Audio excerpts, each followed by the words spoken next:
tem o seu tempo determinado e há tempo para todo o propósito debaixo do céu. Amém? Podeis assentar. Senhor, a tua palavra foi lida. Pai amado, há aqui muitos corações ansiosos, ó Pai.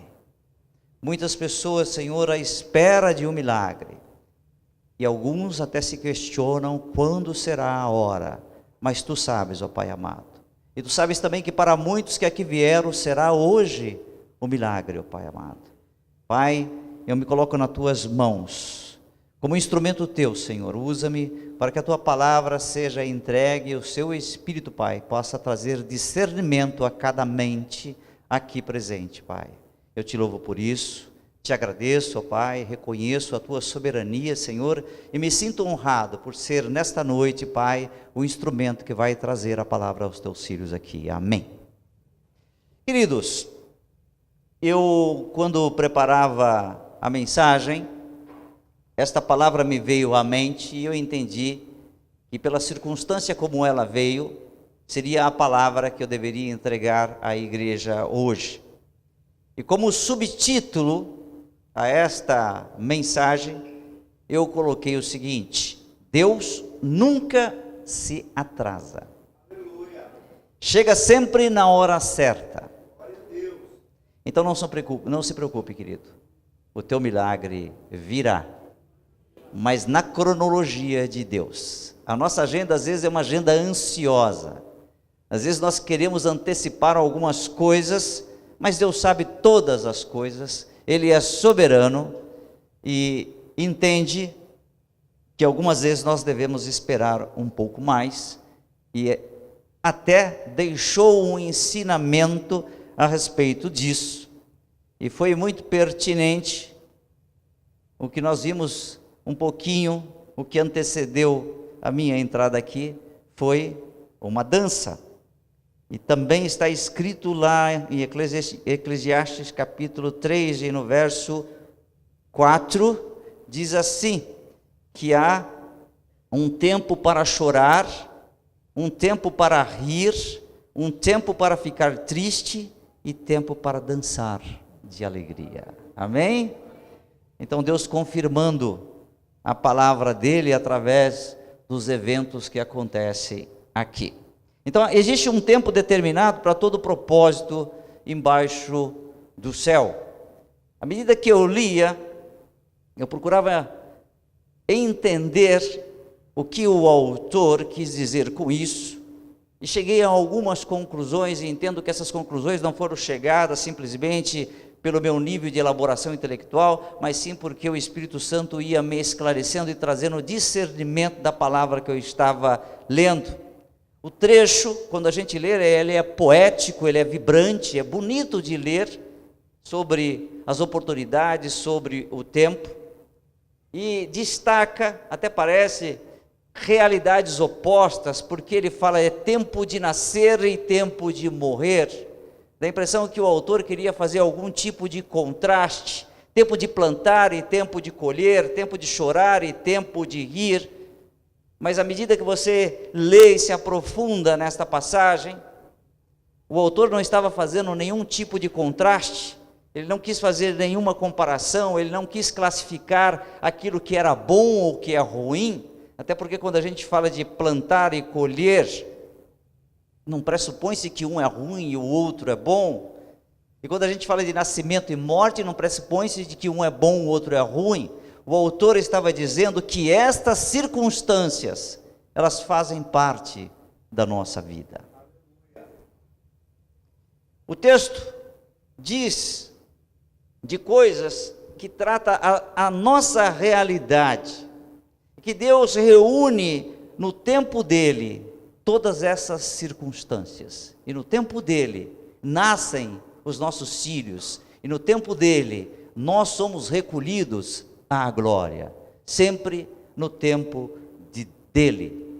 E Deus invade essa experiência que é a vida, Ele invade essa nossa experiência, seja ela alegre, seja ela triste, mas Ele sempre está infundindo graça e significado em cada episódio da nossa vida. E hoje eu queria só ressaltar alguns pontos importantes. Deus está invadindo a sua vida com graça e significado. E se você, em algum momento dessa semana, desse mês, desse semestre, desse ano, disse: as coisas estão muito difíceis, eu não sei como é que eu vou suportar. Ou se você disse: eu quero mesmo é que esse ano acabe logo e que comece um novo ano. E pode até ser que você pensou ou disse: esse ano foi o pior ano que eu tive nos últimos 10. Eu quero dizer que você está errado. O ano de dificuldade, muitas vezes, é o melhor ano que nós temos nas nossas vidas. Porque a pedra preciosa, quando é lapidada, arranca-se lascas. A ostra é formada em função de um grão de areia que incomoda a pele mole do molusco. Então ela faz uma camada de uma determinada resina chamada nácar, e dali produz-se uma pérola. O ouro, o mais puro ouro, é purificado no fogo. E são desses momentos de dificuldades ou aparentes dificuldades é que Deus molda o nosso caráter. E são nesses momentos de grande dificuldade é que Deus lapida a pedra preciosa, que era um carvão bruto e daqui a pouco é um diamante. E são nesses momentos de dificuldades que aquela grande dor que te incomodou se transforma numa bela pérola. Então, se esse ano foi difícil para você, dê glórias a Deus. Se esse ano está sendo difícil para você, entenda que é uma grande oportunidade para Deus fazer um milagre na sua vida. Porque se não houver dificuldade, se não houver problema, não haverá milagre. E algumas vezes a gente não entende isso. Nós queremos que a nossa vida seja boa, mas quando ela é boa, não tem milagre na nossa vida. E eu pude, nesses últimos anos, quando eu escrevia sobre isso, quando começava a pincelar aqui as primeiras anotações, eu pude fazer uma retrospectiva na minha vida. E eu fiz uma retrospectiva nos últimos 3 anos. E entendi que Deus me lapidou, mas me lapidou e continua lapidando. Eu tive momentos de dizer que os últimos anos tinha sido muito ruim. E quando eu comecei a escrever sobre isso, Deus começou a tratar comigo, e eu entendi que esses últimos anos não foram os piores anos da minha vida, mas sim os melhores, porque me lapidou, me fez entender, me fez crescer. E hoje eu falo com convicção: esse Deus é grande, Ele sabe todas as coisas, e Ele sempre chega no momento certo. Nós nunca somos abandonados, porque Deus sabe o que faz, sabe o exato momento em que Ele deve intervir. Ele só intervém quando você está pronto. Enquanto você não estiver pronto, Ele não vai intervir. Talvez Ele queira um pouco mais do seu constrangimento, do seu dobrar de joelhos, da sua oração, porque Ele quer você uma pessoa melhor. Então não importa as circunstâncias que você vem enfrentando, Deus está cuidando de você, e Ele não te abandonou, como efetivamente em alguns momentos você pode ter pensado. Ele nunca, jamais te abandonou ou te abandonará.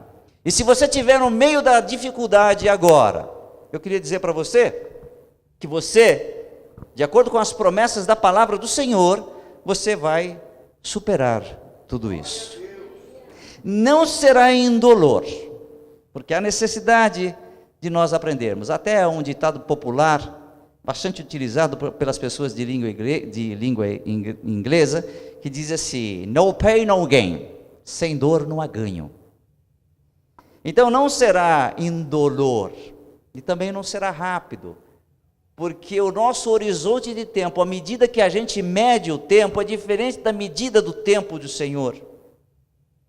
Há uma passagem na Bíblia em que diz, e é para ilustrar, que um dia para o Senhor é como 1000 anos para o ser humano, não é?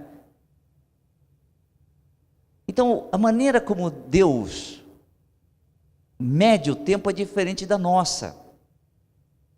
A gente mede o tempo por uma rotação na Terra. A gente mede o tempo pela virada da ampulheta 24 vezes. A gente mede o tempo por 24 horas num dia. A gente mede o tempo por 86.400 segundos num dia. E Deus não mede assim. Deus olha para nós pelo prisma da eternidade. O que Ele nos quer é que o que Ele quer para nós é que a gente passe a eternidade com Ele. Em determinada circunstância, ou circunstâncias que acontecem conosco, é porque Ele nos quer na eternidade. Ele não quer que nós nos percamos. Eu gosto de uma passagem que está lá no livro de Gênesis, que conta a história de um prisioneiro que chegou a ser príncipe. Como assim, um prisioneiro que chegou a ser príncipe? Uma história bastante conhecida, a maioria dos cristãos conhece essa história, a história de José. No capítulo 40, do verso 14 do livro de Gênesis, eu vou ler aqui a passagem que relata um momento na vida de José. Ele diz para alguém que estava sendo naquele momento liberto, ia ter uma posição de destaque na corte do faraó, e ele pede para essa pessoa que há pouco tempo era prisioneiro como ele, mas naquele momento havia ganho a liberdade. Ele diz assim, no verso 14: porém, lembra-te de mim quando tudo te correr bem, e rogo-te que sejas bondoso para comigo, e faças menção de mim a Faraó, e me faças sair desta casa. No verso 15 ele diz assim: porque de fato eu fui roubado da terra dos hebreus, e aqui nada fiz para que me pusessem nessa masmorra. Era o que ele pedia. Ele tinha sido injustiçado, ele estava atravessando um momento difícil, sem merecer. E eu tenho certeza que muitos de nós estão atravessando momentos de grande dificuldade, sem merecer. As circunstâncias levaram você até aí, e você sem culpa alguma.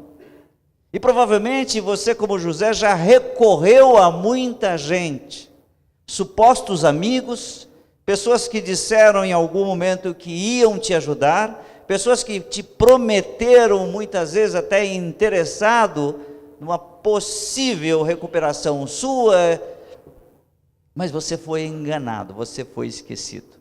No verso 23, diz assim: o copeiro-chefe, todavia, não se lembrou de José, porém dele se esqueceu.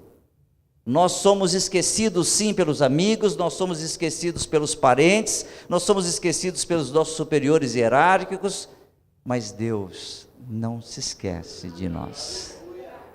Assim como não se esqueceu de José, mas o tempo de Deus era diferente do tempo de José. Eu até entendo, não é fácil você ficar 24 meses, ficar 2 anos. No capítulo 41, no verso 1 de Gênesis, diz assim: passado 2 anos completos, Faraó teve um sonho. Parecia-lhe achar-se ele de pé junto ao Nilo. E foi aí onde a história de José começa a mudar. Mas a gente tem que entender uma coisa: foram 24 meses esperando, 24 meses de silêncio absoluto de Deus. Você provavelmente deve ter passado algum tempo esperando a voz de Deus, esperando um recado de Deus, esperando que algum interlocutor de Deus, algum mensageiro de Deus trouxesse a você alguma esperança. E eu quero dizer para você, hoje, Deus está falando através da sua palavra para você. A palavra de esperança chegou. O momento é este. Vamos continuar. 24 meses. 24 meses e algum tempinho a mais, de acordo com a história. resumiu-se em 104 semanas de espera. E algumas vezes a gente na terceira, na quarta semana está desesperado. José esperou mais de 100 semanas. José esperou mais de 790 dias. E eu não sei o que se passava numa masmorra, numa prisão, nos seus pensamentos. Mas com certeza ele pensava: Senhor, aonde estás que não me ouves? Mas Deus estava ouvindo. Deus estava trabalhando em favor dele, como Deus está trabalhando em seu favor. Deus não te esqueceu e Deus jamais te esquecerá. Foram 2.190 refeições, partindo do princípio que ele tinha em média 2 ou 3 refeições por dia. Então foram 2.190 refeições que José se alimentou sozinho. Talvez num cubículo de 1 metro por 1 metro, naquela masmorra, a cada refeição ele agradecia. O prato poderia ser ruim, mas certamente, como conta a história, José era um homem íntegro, digno, leal e fiel a Deus. Então certamente ele agradeceu por cada refeição. Foram 17.520 horas esperando ouvir Deus, mas ele só obteve apenas o silêncio. E hoje você não está obtendo o silêncio, você está ouvindo a resposta de Deus para a sua vida.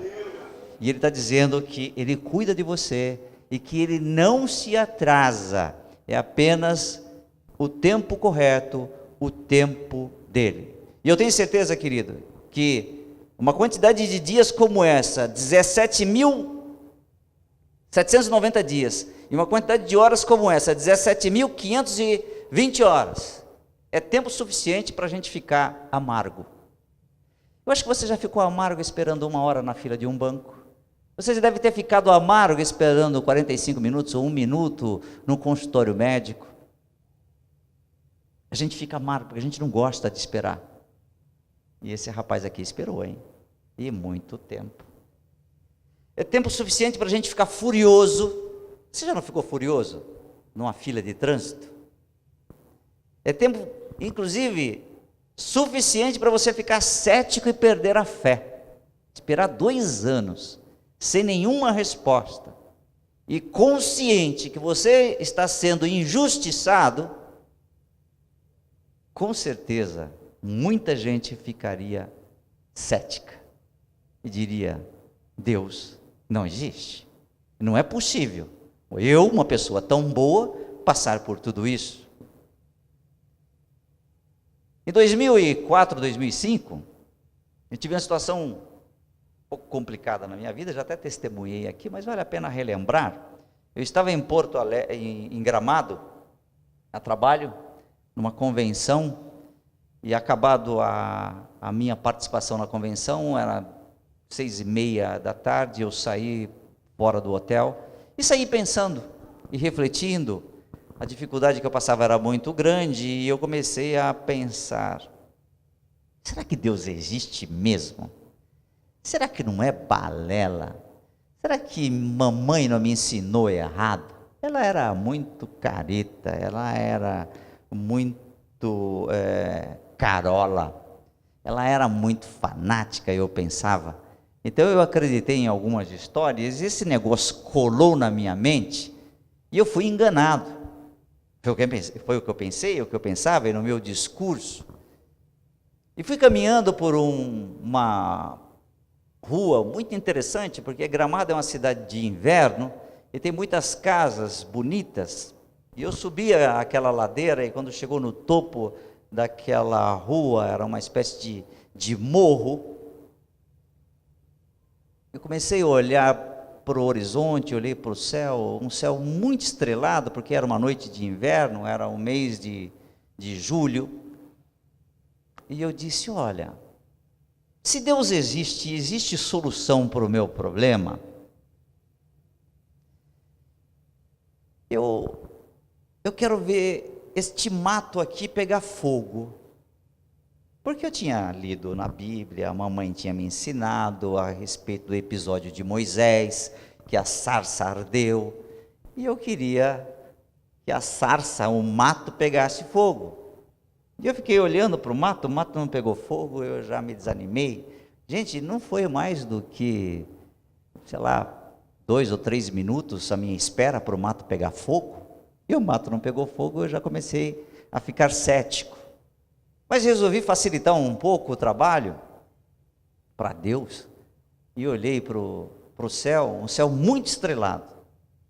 Uma noite escura, 6h30, 7 horas da noite, no inverno já é muito escuro, céu estrelado, e eu disse, olha, se Deus existe, e Ele está disposto a me ajudar, eu vou ver uma estrela cadente cruzando esse céu.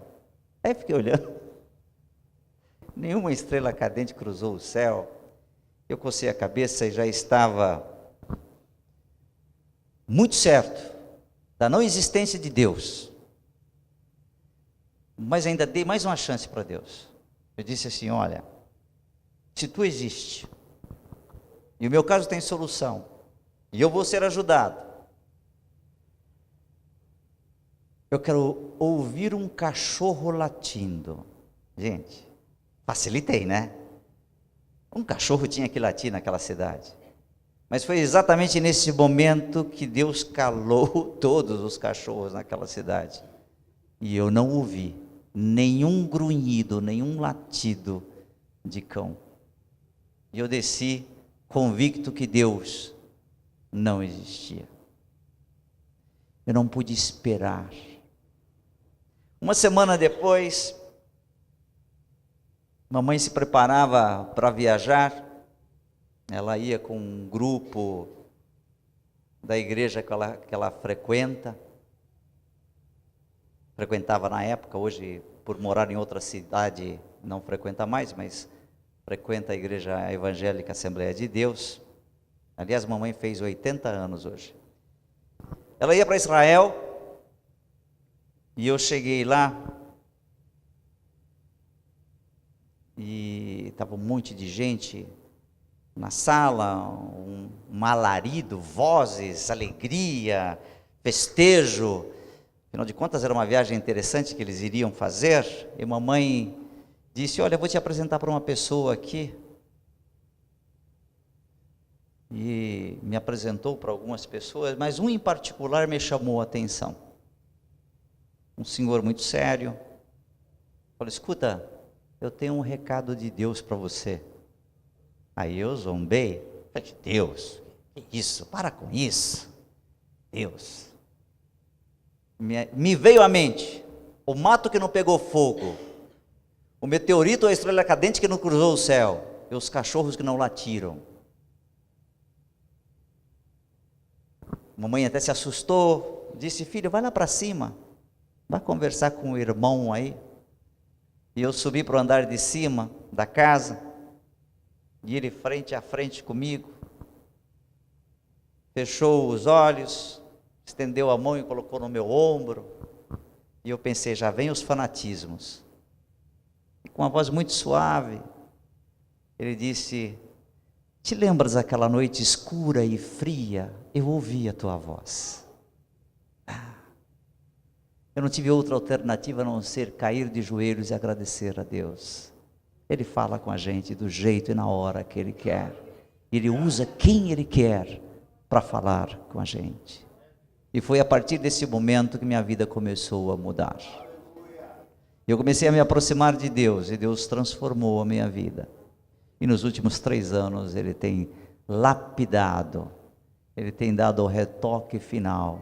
E eu não sei o que Ele tem pela frente, mas eu tenho certeza que Deus tem coisa boa para a minha vida e para a sua vida também. Amém? Então nada de ficar amargo, nem angustiado, nem furioso, nem irado com Deus, nem cético, nem depressivo. Deus não te abandonou. Ele está apenas trabalhando no seu problema, na solução do teu problema. Então, enquanto você está aí, talvez angustiado, Ele está lá, trabalhando por você. Eu não sei qual é o problema que você tem. De repente o seu problema é um problema que você não consegue levar a carga que você tem. Você pode estar procurando um emprego, você pode estar no ostracismo, esquecido, desprezado, você pode estar enfermo, você pode estar próximo à falência, você pode estar falido já, ou com grandes problemas familiares, ou com problemas no seu negócio, mas Deus está trabalhando por você. Ele não te abandonou. E Deus faz milagres. Então, se a situação é difícil para você, é melhor para Deus. Porque enquanto é fácil para você, você resolve. Quando é difícil para você, é que você começa a precisar de Deus. E aí você busca Deus e Ele intervém. Isaías, capítulo 43, verso 18 e 19, na versão contemporânea, a versão que eu vou ler aqui, diz assim: esqueçam o que aconteceu. Não fiquem lembrando velhas histórias, fiquem atentos, não se distraiam, vou fazer uma coisa diferente, e está para acontecer. Não está percebendo? Estou abrindo uma estrada através do deserto, fazendo correr rios em terras devastadas. Isso é Deus trabalhando por você. Quando você pensa que não, tem coisas boas sendo preparadas por Deus que vai te surpreender. Versão contemporânea em carta de Tiago, capítulo 1, verso 2 e 4, na versão contemporânea. Tiago 1, verso 2 e 4. Amigos, quando lutas e aflições os atingirem em cheio, saibam que isso é um presente especial. Vocês verão como a fé será fortalecida e como terão forças para continuar até o fim. Por isso, não desistam facilmente. Essa perseverança os ajudará a amadurecer e a desenvolver plenamente o caráter de vocês.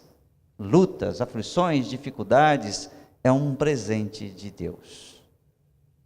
Romanos, carta de Paulo aos Romanos, no capítulo 5, no verso 3, diz assim: mas ainda há muito mais. Continuamos a expressar nosso louvor, mesmo que estejamos cheios de problemas, porque sabemos que os problemas podem desenvolver em nós paciência, e como a paciência, por sua vez, forja o aço temperado da virtude, mantendo-nos atentos quanto ao que Deus pretende fazer. Desse modo, passamos a ter esperança.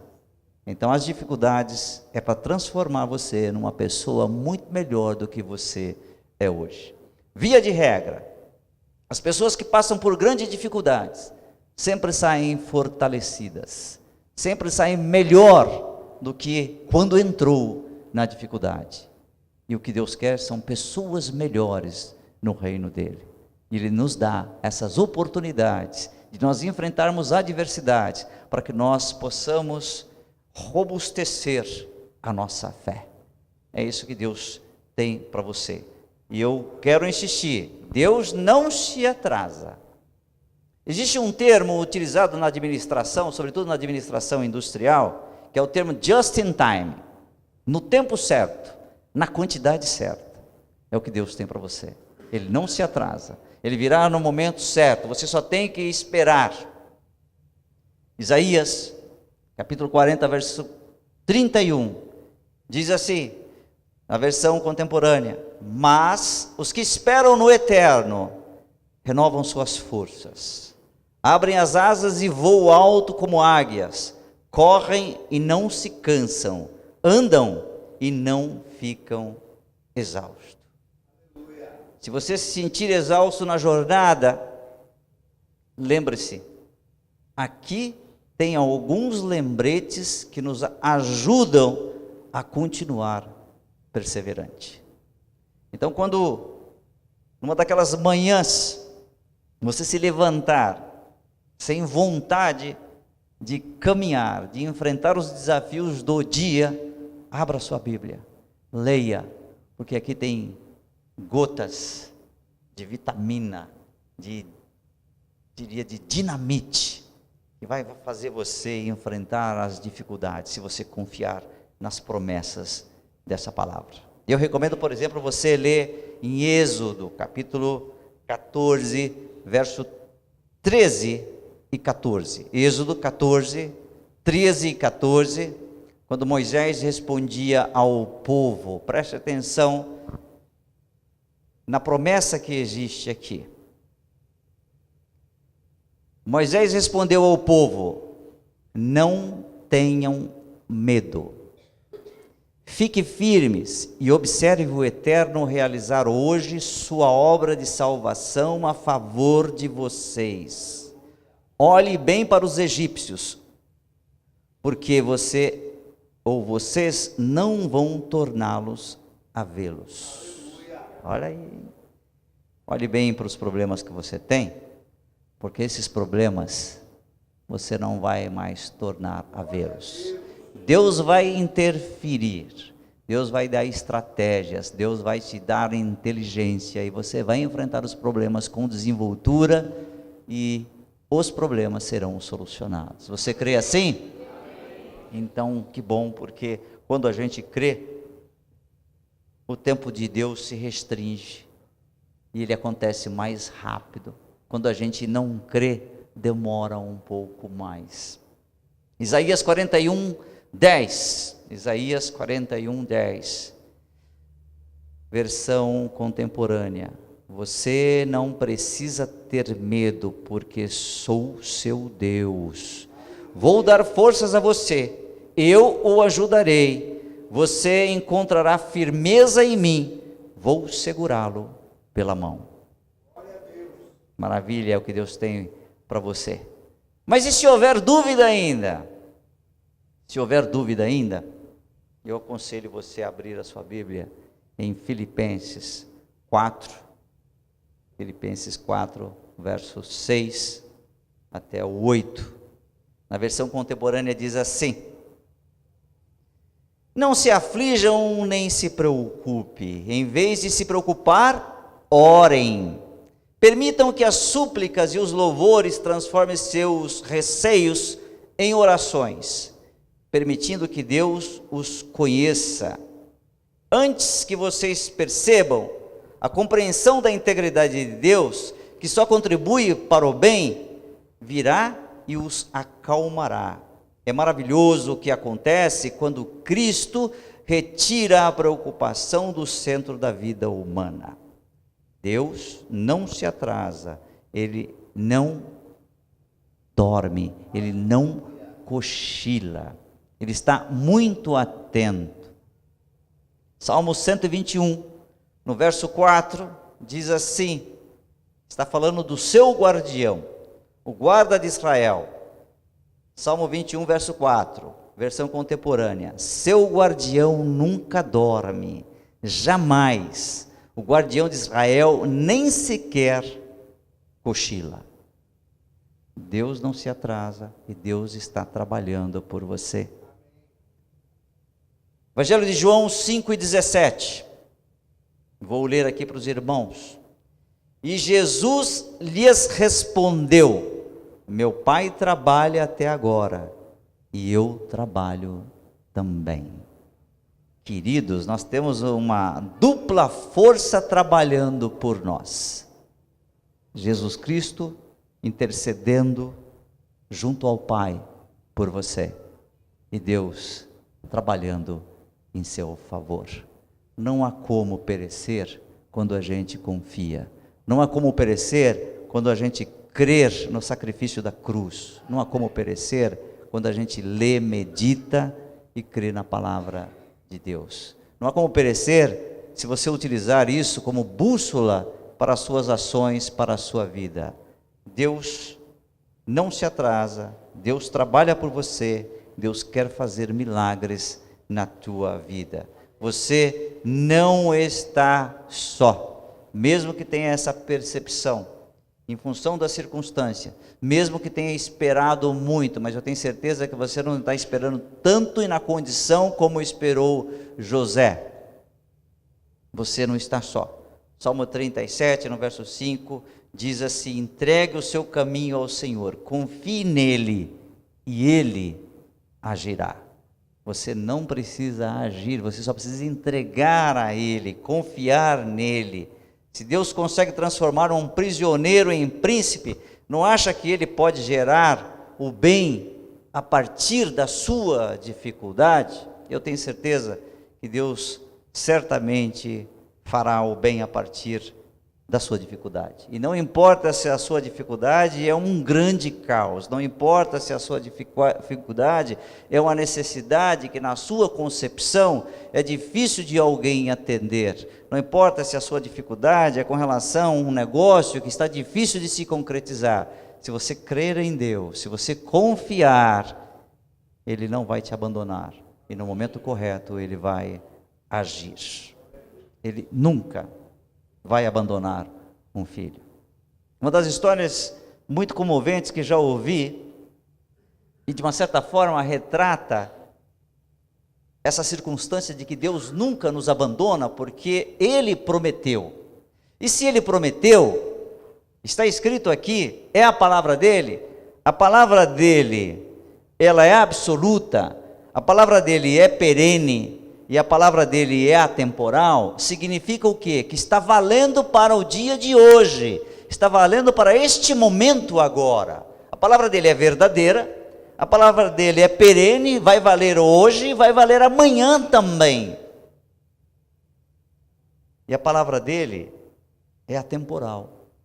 É em qualquer momento que você abrir esta palavra, e o Espírito Santo te direcionar para algum texto, Deus vai falar com você. E se você crer, assim será na sua vida. E uma das histórias que me comoveu e que me faz entender o grande amor que Deus tem por nós, uma vez que Ele disse que se pais e mães não deixam de atender os seus filhos, e nós que somos humanos e muitas vezes temos uma natureza ruim, imagine Deus, se nós fazemos qualquer esforço para atender os nossos filhos.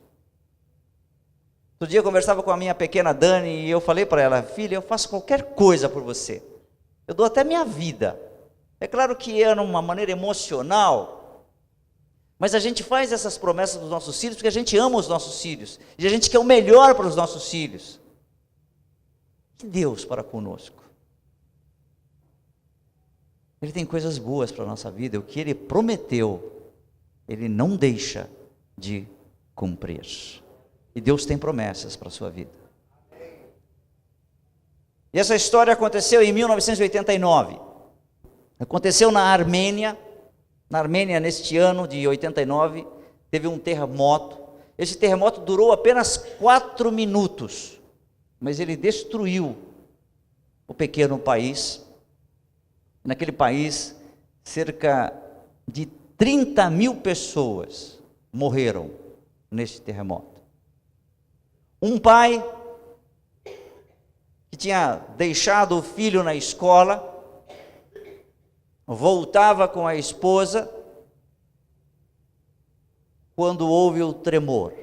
Como ele estava na rua, e num ambiente onde não tinha prédios, não tinha tantas casas, ele só viu o solo se abrir e grandes rachaduras se formaram no asfalto. Mas ele conseguiu chegar até em casa para ver se estava tudo bem, e quando chegou em casa ele se lembrou: será que isso não afetou a escola que meu filho está? Ele deixou a esposa em casa e foi até a escola, e quando ele chegou lá, a escola estava destruída. E ele se lembrou de uma frase que ele sempre dizia ao filho. É uma promessa que ele tinha feito ao filho. Ele sempre dizia para o filho o seguinte: não importa como, quando ou onde, eu sempre estarei com você, filho. Era o que ele havia dito para o filho: não importa como, quando ou onde, eu sempre estarei com você. E diante daquela tragédia, a escola destruída, ele pensou: eu não pude estar com meu filho nesse momento. Onde é que ele está? E ele procurou ali os bombeiros e quem estava nas imediações. Ele sabia mais ou menos aonde é que era a sala daquele garoto. e localizou fisicamente, geograficamente, em meio aos escombros, e ele começou a remover alguns entulhos e teve a ajuda de algumas pessoas, e foram ali 8 horas, 12 horas, 24 horas de trabalho ininterrupto dele, acreditando que embaixo daqueles escombros ele poderia encontrar o filho dele. Foram 36 horas. Na 36ª hora, os bombeiros e a municipalidade disse o seguinte: olha, desista. Passado 36 horas já não tem mais ninguém vivo. A gente sequer ouve um ruído, não vem nenhum ruído lá de dentro. As crianças estão mortas, esqueçam isso. E ele disse: não, eu vou continuar. E sozinho, abandonado lá pelos bombeiros e a municipalidade, ele sozinho removeu mais algumas pedras e trabalhou incansavelmente. E na 38ª hora, ele ouviu gritos de crianças. E a partir daí ele acionou os bombeiros novamente, e aí conseguiram resgatar as crianças, e entre as crianças estava o filho dele. Arman era o nome do filho. E o filho correu, abraçou o pai e disse: pai, eu sabia que você vinha. Eu falei para os meus amiguinhos para não se preocupar, que você havia prometido que viria, e você veio. Isso na esfera humana. Agora vamos pensar no que Deus prometeu para nós. Ele não nos abandonará. Se seres humanos têm essa sensibilidade, prometem e alguns cumprem, Deus não vai falhar nas nossas vidas. E hoje, querido, palavra do Senhor, palavra profética para a sua vida. Ele não esqueceu de você, Ele está trabalhando, e a sua vitória será ainda em 2015. Ele não falha, Ele virá. Se você crê, 2015 ainda existe a possibilidade de ser o melhor ano da sua vida.